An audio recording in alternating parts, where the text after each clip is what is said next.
دیکھیں میں نہیں کہہ رہا ہوں معاذ اللہ نعت خوانی کوئی بیکار چیز ہے، نعتیں پڑھنا کوئی بیکار چیز ہے، بہت اعلیٰ چیز ہے، بہت افضل چیز ہے۔ آپ ایک نعت خوانی رکھواتے ہیں، میں کہتا ہوں 10 رکھوائیں، لیکن اس نعت خوانی کے مقصد کو سمجھیں۔ نعت خوانیاں اس لیے رکھنے کی علماء نے اجازت دی تھی تاکہ آپ نعت خوانی رکھیں گے تو نبی کی محبت بیدار ہوگی، اور جس سے محبت ہوتی ہے آدمی اس کی اطاعت بھی کرتا ہے۔ ہم نے اس اصل مقصد کو چھوڑ دیا، لہٰذا یہ گلے پھاڑ کے نعرے تو لگتے ہیں، غلامی رسول میں موت بھی قبول ہے، بہت اچھا نعرہ، یہ نعرہ بھی تو لگائے، غلامی رسول میں داڑھی بھی قبول ہے، غلامی رسول میں 5 وقت نماز با جماعت پڑھنا بھی قبول ہے، غلامی رسول میں علم دین سیکھنا بھی قبول ہے، غلامی رسول میں گناہ چھوڑ دینا بھی قبول ہے، غلامی رسول میں لڑکیوں کا پیچھا چھوڑ دینا بھی قبول ہے، غلامی رسول میں جھوٹ، فراڈ، غیبت، چغلی، ماں باپ کی بدتمیزی چھوڑ دینا بھی قبول ہے۔ مفتی صاحب ہلکا ہاتھ رکھیں، ہم اتنے سختیوں کے عادی نہیں ہیں، ہمیں تو چسنی پلائیے، چسنی، ہمیں تو بشارت دیجئے جو مرضی کرو، لیکن تم چونکہ سرکار کے غلام ہو، انشاءاللہ میدان محشر میں آؤ گے، فرشتے کہیں گے حضرت آپ کہاں تھے؟ موسٹ ویلکم، تشریف لائیے، جنت آپ کے انتظار کر رہی ہے۔ یعنی ہم نافرمانی رسول کرتے رہیں، سرکار کو رنج پہنچاتے رہیں، ان کا دل دکھاتے رہیں، سرکار کے نام کا کھائیں، لیکن بات اس کے دشمن شیطان کی مانیں، اور پھر توقع یہ ہو کہ میدان معاشر میں عزت مل جائے، اعلیٰ مقام مل جائے، کیسے ملے گا؟ سوچنا چاہیے۔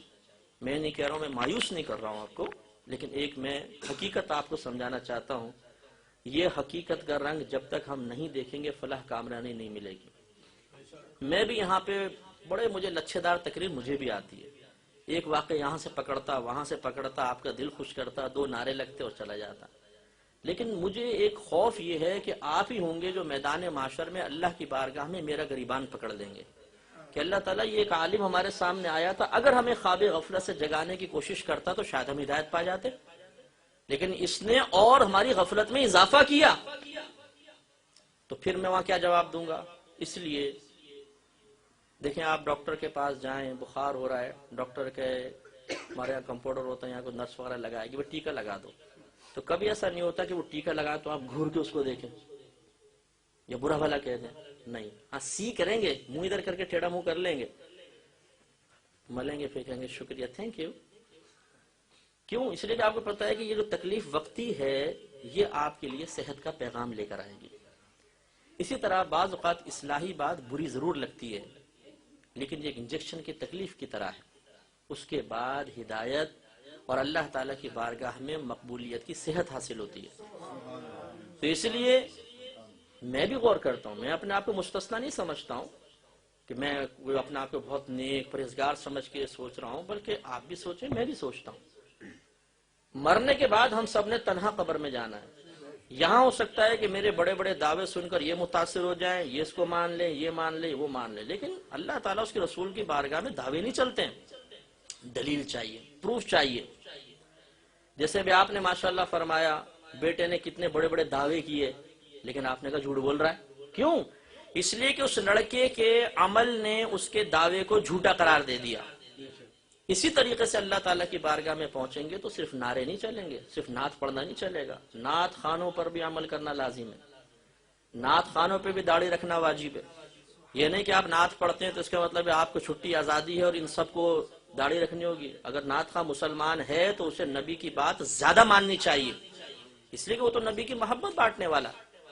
لیکن بہرحال ہمارے ہاں عجیب و غریب صورتحال ہے، تو کسی کو کوئی بات ناگوار گزری ہو تو وہ اس کو درگزر کرے اور ان الفاظ کی حقیقت پر اور میرے جذبہ اخلاص پر غور و تفکر کرے کہ ہمارا مقصود یہ ہے کہ ہمیں خواب غفلت سے جاگیں۔ آپ اگر آج رول ماڈل نہیں بنتے ہیں، کل اپنی نسلوں کو کبھی بھی گمراہی اور تباہی سے نہیں بچا سکتے۔ اللہ نہ کرے آپ ہی کی اولاد آپ کی نگاہوں کے سامنے گھسٹ کے جہنم میں گر رہی ہو تو بتائیے آپ کے دل پہ کیا گزرے گا؟ تو ان کی دینی تربیت، ان کی اصلاح، ان کو اللہ کی بارگاہ میں مقبول کرنا، یہ کون کرے گا؟ یہ دوسرے لوگ کریں گے؟ باپ پہ ذمہ داری ہے کہ وہ کرے گا، اور وہ ہمیں کرنی ہے۔ تو اس کے لیے ہمیں ذہن بنانا ہوگا اور عملی قدم اٹھانے ہوں گے۔ نبی کریم کا جو حکم سامنے آئے میں نہیں کہتا ہوں کہ آپ ایک دم اپنے آپ کو چینج کریں، یہ تھوڑا سا مشکل ہوتا ہے، لیکن سب سے پہلے ایک سوچ اور فکر بدلتی ہے، پھر آہستہ آہستہ آدمی عمل کی طرف آتا ہے۔ تو کم از کم ایک سوچ تو بدلے، ایک ذہن تو بنے کہ ہاں مجھے کچھ کرنا ہے، مجھ پہ کچھ اور ذمہ داریاں بھی ہیں، پھر انشاءاللہ دیکھیے کہ معاشرہ کیسے بدلتا ہے۔ اور دو قول بس عرض کر کے اپنا بیان ختم کرتا ہوں۔ حضرت عمر فاروق رضی اللہ تعالی عنہ فرمایا کرتے تھے کہ اے لوگو، اس سے پہلے کہ تم اللہ تعالیٰ کی بارگاہ میں پہنچو اور وہاں حساب و کتاب دو، دنیا میں اپنا حساب کر لو۔ اور دوسرا حضرت علی رضی اللہ تعالیٰ عنہ کا قول ہے کہ آپ نے ارشاد فرمایا دنیا کے سارے لوگ سو رہے ہیں،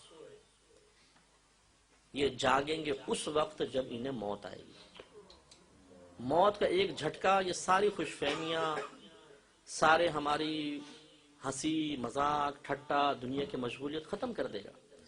ہمارے اپنے چاہنے والے ایک اندھیری قبر میں چھوڑ کر واپس آ جائیں گے، اس وقت ہر چیز کی حقیقت سب کے سامنے آ جائے گی، دوست بھی سامنے ہوں گے، دشمن بھی سامنے ہوں گے، یعنی کس نے ہمیں گمراہ کیا اور کس نے ہدایت کی باتیں کی تھی۔ لیکن وہاں پر جانے کے بعد پھر پچھتانا نفع بخش نہیں ہوتا۔ پہلے آدمی سوچ لے سمجھ لے، ایک اسٹوڈنٹ کو اگر پورے سال سمجھایا جائے کہ بیٹا امتحان ہونے والا ہے، تیاری کرو تیاری کرو تیاری کرو، اور نہ کرے اور امتحان میں فیل ہونے کے بعد پچھتائے، تو آپ بھی اسے یہ کہیں گے کہ بیٹا پورا سال سمجھایا تھا، تمہیں سمجھ میں نہیں آیا تھا، اب پچھتانے کا کیا فائدہ۔ تو اسی طریقے سے اللہ تعالیٰ نے ہماری زندگی میں آخرت کا پیپر آؤٹ کر دیا ہے، تیاری کر لو، نہیں کریں گے وہاں جا کے پچھتانا ہوگا، اور وہاں پچھتانا کسی پر ظاہر نہیں ہوگا، نہ بیوی کو پتہ ہے، نہ بچوں کو پتہ ہے، نہ ماں باپ کو پتہ ہے، اکیلا آدمی وہاں بھگت رہا ہوگا۔ سب کوئی، میں نے ایسی آج تک ماں نہیں دیکھی کہ جس نے اپنے بیٹے کو قبر میں اتار کے سوچا ہو کہ اندھیری قبر میں کیسے رہے گا، چلو ایک رات تو قبرستان میں گزار لوں۔ نہیں، کوئی باپ نہیں، کوئی دوست نہیں، کوئی رشتہ دار، کوئی قبر کے پاس نہیں رہتا، سب بھول بھال کے واپس آ جاتے ہیں، ایک دن آپ اور مجھے بھی لوگ بھول جائیں گے۔ ہمیں خود اپنی آخرت کو بنانا ہے۔ اللہ تعالیٰ سے دعا ہے کہ رب کریم جو کچھ مختصر وقت میں سنا اس کو سوچنے سمجھنے ذہن میں محفوظ رکھنے اور عمل کرنے کی توفیق عطا فرمائے۔ وآخر دعوانا ان الحمد للہ رب العالمین۔